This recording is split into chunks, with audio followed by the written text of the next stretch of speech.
সংসারের মঙ্গল কামনায় টুকিটাকি বারব্রত করতেই হয়।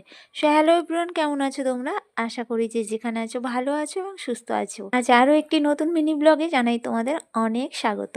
চৈত্র ভাদ্র পৌষ এই ৩ মাসের বছরে একদিন করে বাড়ির লক্ষ্মী ঠাকুর পূজা করা হয়।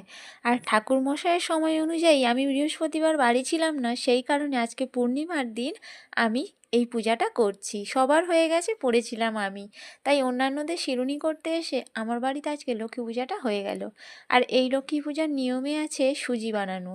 ঠাকুরের ফল প্রসাদের সঙ্গে একটু সুজি করে দিতে হয়। শুনলাম ঠাকুরমশাই আসতে একটু লেট হবে, সেই জন্য আমারও অনেকটা সুবিধা হয়ে গেল। তাই একেবারে সমস্ত কাজকর্ম সেরে তারপরেই ঠাকুর ঘরে আসতে পেরেছি। তাতে একটু দেরি হয়, অসুবিধা নেই, কিন্তু কাজগুলো তো গোছানো হয়ে গেছে। তারপরে দেখো এখানে নিজের মতো করে ঠাকুরের ঘট পেতে নিয়েছি, সমস্ত জোগাড় গুছিয়ে নিয়েছি। অনেক অপেক্ষার অবসান ঘটিয়ে ঠাকুরমশাই অবশেষে এলেন এবং আমাদের পূজা সম্পন্ন করলেন।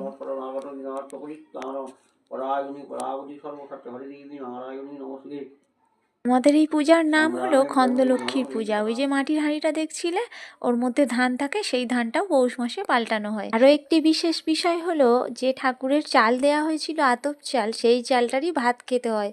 বিশ্বাস করো আমার এই ভাতটা খেতে একেবারেই ভালো লাগে না, কিন্তু কিছু করার নেই, খেতে হবে। তার মধ্যে আবার কি কোনো তেল খাওয়া যাবে না, এমনি লবণ খাওয়া যাবে না, সিন্দুক লবণ ছাড়া। আর ঘি দিয়ে তো একেবারেই আমার পছন্দ হয় না। আর এই পূজা করে বাইরের জিনিস তেমন একটা খাওয়াই যাবে না, সেই কারণে কষ্ট হলেও খেয়ে নিচ্ছি। আজকের মতো টাটা, সবাই ভালো